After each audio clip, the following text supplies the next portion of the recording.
mal sungka aku de lo bia social media ma de chok ka pyo de bia work for peace ya do jaung de lu de a mya ji Buddha bada phit gon bi de ai di chet hout ba da laကျွန်တော်အမြင်ကိုဆွေးနွေးတော့မှဖြစ်ပါတယ်ခင်ဗျဟုတ်ပြီအခုတလောဆိုတည်တဲ့အတိုင်း work for peace ရတော်ရဲ့ဂုံတင်းကြော်ချမှုကတကဘာလုံးကိုပြန်နှံတော့ပြီဗျထိမ့်မနိုင်တိမ့်မရတကယ် mainstream media တွေမှာမဖော်ပြတဲ့တင်း media မရှိတလောက်ပဲဗျအဲ့လောက်ထိကိုကြော်ချနေတာဆိုလိုတာ work for peace ဆရာတော်ရဲ့ mission အောင်တော့တယ်လို့ပြောလို့ရတယ်ဗျဒီ work for peace ဆရာတော်ကြောင့်လူတွေအများကြီးဗုဒ္ဓဘာသာပြောင်းကုန်ပြီတဲ့အဲ့ဒီချက်ဟုတ်ပါတလားကျွန်တော်တော့မထင်ဘူးဗျဒီလိုပဲမြင်ပါတယ်ခင်ဗျဘာကြောင့်လဲဆိုတော့ work for peace ဆရာတော်ရဲ့ mission ဟာဘာသာရေးဆွဲခြင်းမဟုတ်ဘူးဗျဆရာတော်ကပြောတယ်ကျွန်တော်တို့ work for peace အဖွဲ့ဒီဘာသာရေးမဆွဲပါဆရာတော်ပြောထားပြီးသားဘယ်လောက်ထိပြောတာလဲဆိုတော့ဗုဒ္ဓဘာသာရဲ့အလံတော်မှမထောင်ဘူးဗျဘာလို့မထောင်တာလဲဗုဒ္ဓဘာသာကောင်းကြောင်းဗုဒ္ဓဘာသာတဲ့ဝင်ကြပါဗုဒ္ဓဘာသာတဲ့ဒါလည်းအကောင်းဆုံးဟောမှာမဟုတ်ဘူးဗျဆရာတော်ရဲ့တရားတွေကိုတေချာလေ့လာကြည့်ကြပါဘာသာလုံးဝမဆွဲဘူးပြီးတော့စန္ဒမပြဘူးဘယ်ပါတီကောင်းတယ်ဘသူကောင်းတယ်ဘသူမကောင်းဘူးဟောမှာမဟုတ်ဘူးဆရာတော်တို့ရဲ့အလံကိုကြည့်ပါ work for peace ငြိမ်းချမ်းရေးအတွက်လမ်းလျှောက်နေခြင်းဖြစ်ပါတယ်ခင်ဗျဟာဒါဆိုရင်မေးဆရာရှိပြန်ရောလမ်းလျှောက်ရုံနဲ့ငြိမ်းချမ်းရေးရပါမလားကွာဆရာတော်ပြောထားပြီးသားငြိမ်းချမ်းရေးကိုကျွန်တော်လည်းမလုပ်ပေးနိုင်ဘူးဒီအာလောကခွဲလည်းမလုပ်ပေးနိုင်ဘူးဘယ်သူမှမလုပ်ပေးနိုင်ဘူးဟာဒါဆိုရင်ဘယ်သူကလုပ်ပေးနိုင်မှာလဲတင်းရဲ့ငြိမ်းချမ်းရေးကိုတင်းကိုယ်တိုင်လုပ်ရမှာအရာရာဒီတင်တာလင်ဖြစ်တယ်ဟာဒါဆိုရင်အဲ့လိုလွယ်တဲ့ဟာကြီးဆရာတော်ဘာလို့လမ်းလျှောက်နေမှာလဲအပင်ပန်းခံပြီးတော့ကျောင်းမှာအေးဆေးထိုင်ပြီးတော့လိုင်းပေါ်နေပြောပါလားဆရာတော်ကပြောတယ်ကျောင်းပေါ်မှာထိုင်ပြီးတော့ပြောရင်သူများနားမထောင်ဘူးတဲ့ဘာမဆိုပုံတက်တယ်အလုံးနဲ့တက်တယ်ထူဖို့လိုတယ်တဲ့ဆရာတော်ပြောတာဘာလို့လဲဆိုတော့အပြောဓမ္မတွေအများများနေတယ်ပြောတာလူတိုင်းပြောတတ်တယ်မိုင်ပေါင်း2300ရက်ပေါင်း108ရက်တိတိဒီလိုမျိုးနင်းမုံတိုင်းကြားထဲမှာလမ်းလျှောက်ဖို့ဆိုတာလူတိုင်းပြောပြီးသားပါဂျင်ဓမ္မလည်းမလုံနိုင်ဘူးတဲ့တကယ်အပြေးချန်ပီယံတွေလည်းမလုံနိုင်ဘူးတဲ့ဘာကြောင့်လဲဒါဆိုဆရာတော်ကဘာလို့လုံနိုင်တာလဲဆရာတော်မှာပြင်းပြတဲ့စန္ဒနံပါတ်1ရှိတယ်ဗျငြိမ်းချမ်းရေးကိုရစေခြင်းလို့လူတိုင်း stress တွေများနေကြတယ်စိတ်ဖိစီးမှုတွေများနေကြတယ်အဲ့ဒါဆရာတော်ကသိတယ်တကဘာလုံးကလူတွေကိုငြိမ်းချမ်းစေခြင်းလို့ငြိမ်းချမ်းနည်းကိုပြောပြခြင်းလို့ဒီတိုင်းပြောပြရင်သူများနားမထောင်လို့အဲ့ဒါနဲ့ social attention ရှာလိုက်တာအဲ့ဒါကြောင့် social media ကိုကောင်းအတုံးချတယ်ဗျ live လွှင့်မဲ့လူတပ်ပုံရိုက်မဲ့လူဗီဒီယိုရိုက်မှုတောက်လျှောက်ရိုက်တင်တာဗျဆဆချင်းဆိုရင်ကျွန်တော်လည်းကြည့်တယ်အဲ့လောက်ကြီးလူကြည့်မများဗျရှောက်နေကြတယ်ရှောက်နေရှောက်ရုံပဲရှောက်တယ်လို့ကျွန်တော်ထင်တာလေနောက်ပိုင်းကျတော့ဆရာတော်တပါးကိုကား accident တိုက်မိတာဗျအဲ့ချိန်မှာတင်း social မှာနည်းနည်းဘောလောရိုက်လာတယ်ဟာလမ်းလျှောက်တဲ့ဆရာတော်တို့ကားတိုက်မိတယ်တဲ့ဒါက accident မနော်ရိုးပေါ့ပိုပြီးထူးခြားတာကအဲ့ဆရာတော်ကတရားမဆွဲဘူးတဲ့ဆရာတော်ကငါဖြစ်တင်ဖြစ်တိုက်လို့ဖြစ်တာတဲ့နင်းနဲ့မဆိုင်ဘူးတဲ့ကားနဲ့တိုက်တဲ့လူကငါရဲ့အတိတ်ကံကြောင့်ငါဖြစ်တင်ဖြစ်တိုက်လို့ငါဖြစ်တယ်နင့်ကငါခွန်းလွတ်တယ်ဆိုပြီးတော့ပြောလိုက်တော့အဲ့မှာနည်းနည်းဟတ်ထိသွားတယ်လူတွေကဟာဘယ်လိုလဲပေါ့နော်ပြီးတော့နောက်တစ်ချက်ရှိသေးတယ်အာလောကခွဲအာလောကခွဲရလဲဓမ္မပြသူကရှာတော်တဲ့နဲ့လမ်းလျှောက်တယ်ကျွန်တော်လည်းဗီဒီယိုကြည့်တယ်ခွဲလဲထူးဆန်းတယ်ဗျလျှောက်ချင်တာသူ့ကိုပေးမလျှောက်ဖို့သူကခြေထောက်နာတယ်ဗျအိန္ဒိယမှာလျှောက်လာတော့ခြေထောက်နာထားတယ်အဲ့ဒါ ကပ်ပြီးရတယ်သူ့ဖမ်းပြီးတော့ကားပေါ်မှာတင်တယ်လားမလျှောက်ဘူးမရဘူးရုံးအေးအော်တယ်အဲ့ဒါ social media နဲ့နာမည်ကြီးတော့တယ်ဟာဒီခွဲပါခွဲလဲပေါ့နော်ပြီးတော့ထူးခြားတာအမေရိကန်တွေကခွဲအရန်ကြိုက်တာဗျကျွန်တော်ဆိုလိုချင်တာဒီအကြောင်းတရားတွေအများကြီးတိုက်ဆိုင်သွားတာဗျအဲ့ဒါနဲ့ဟာဆရာတော်ဘယ်လိုလဲဆိုဆရာတော်ရိုးရိုးလမ်းလျှောက်တာဘယ်ဟုတ်မလဲဆရာတော်ရောက်တဲ့နေရာမှာသူကစကားပြောတယ်အဲ့မှာနှုတ်ဆက်တယ်လို့နဲ့ဝေမျှတယ်ဆရာတော်စကားပြောတယ်တစ်ခုနဲ့တစ်ခုကတော်တော်တဖြည်းဖြည်းချင်းလေးနဲ့လာတာဗျကျွန်တော်အံ့ဩသွားတယ်ဆရာတော်ကဗုဒ္ဓဘာသာရဲ့ကောင်းကြောင်းလည်းမပြောဘူးပရမုတ်မပြောဘူးဘယ်ဘာသာမကောင်းဘူးကောင်းတယ်ဆိုတာလည်းမပြောဘူးစိတ်ကအကြောင်းပဲပြောတာဗျသူအတိကပြောတာမေတ္တာတရားဗျ loving kindness တဲ့ဒါပါတာတရားတိုင်းနဲ့ဆိုင်တဲ့ကိစ္စလေ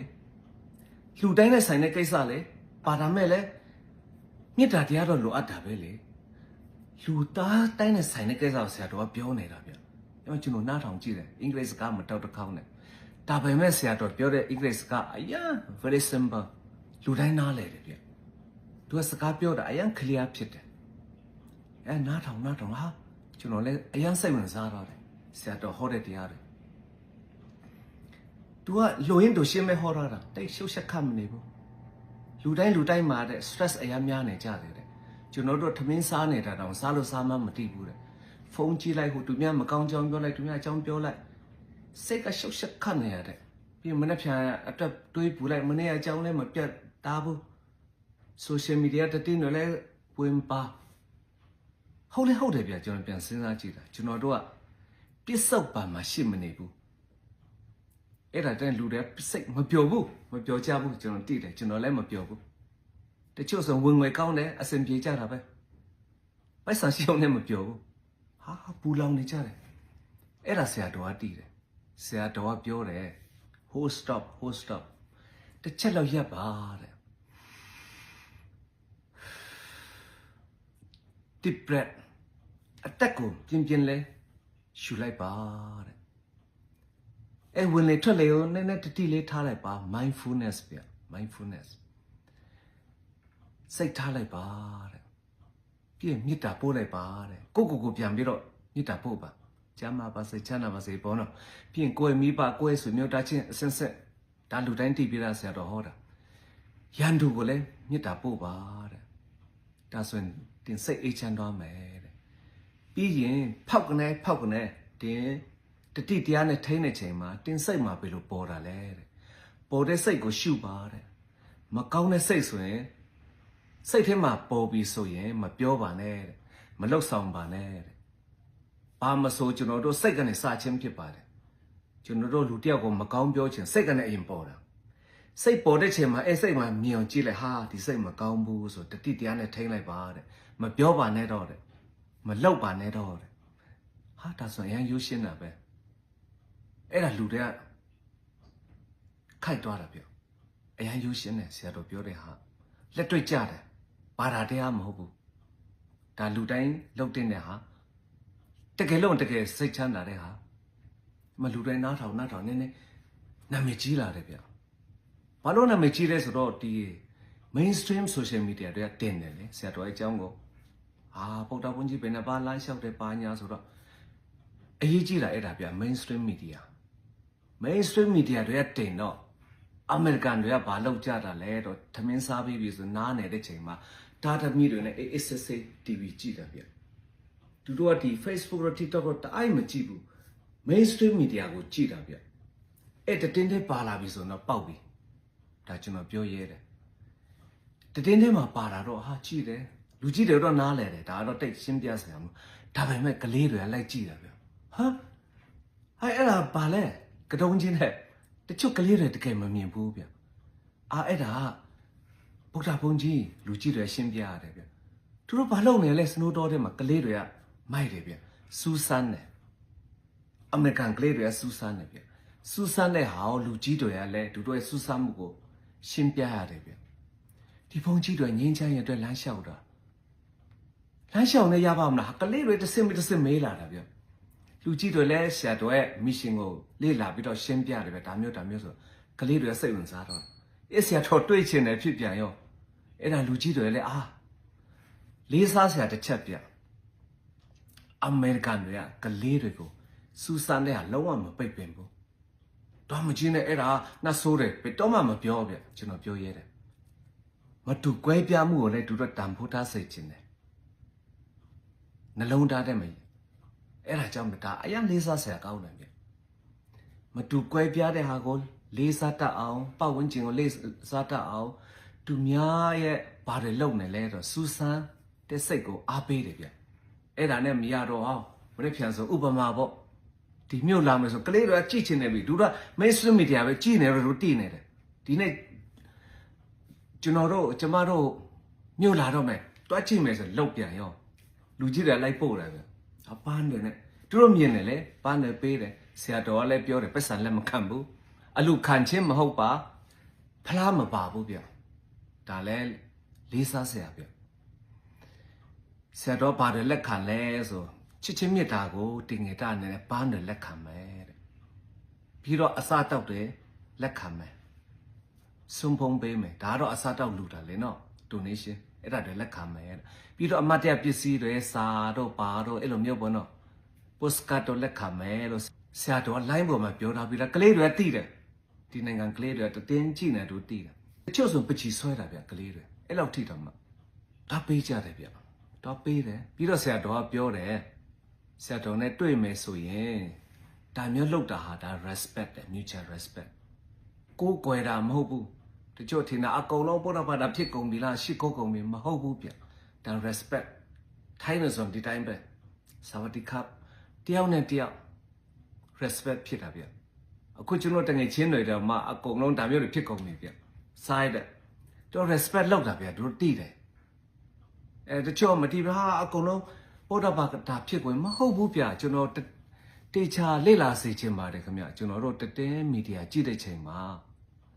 ကိုလိုရဆွဲပြီးတော့မပြောတယ်မှုဗျဒါကျွန်တော်ရိုးတတာအကြံပြုခြင်းဖြစ်ပါတယ်ကလေးတွေတော့ကြည့်တယ်ပြီးသူတို့ဗီဒီယိုတွေတက်လာတယ်ပြောတယ်ကလေးတွေကပြောတယ်အဲ့ဒါကြောင့်လူကြီးတွေလည်းဒီကလေးတွေတခုခုလှုပ်ဆောင်တာကိုအားပေးတယ်ကြောင်းသွားတယ်ပြန်လာတယ်စာကြည့်တယ်ပြီးရင်တခြား activity တခုခုလှုပ်ဆောင်တာကိုအားပေးတယ်ဗျအမေရိကန်နိုင်ငံသားတွေကဒါအတူယူဆရာဗျ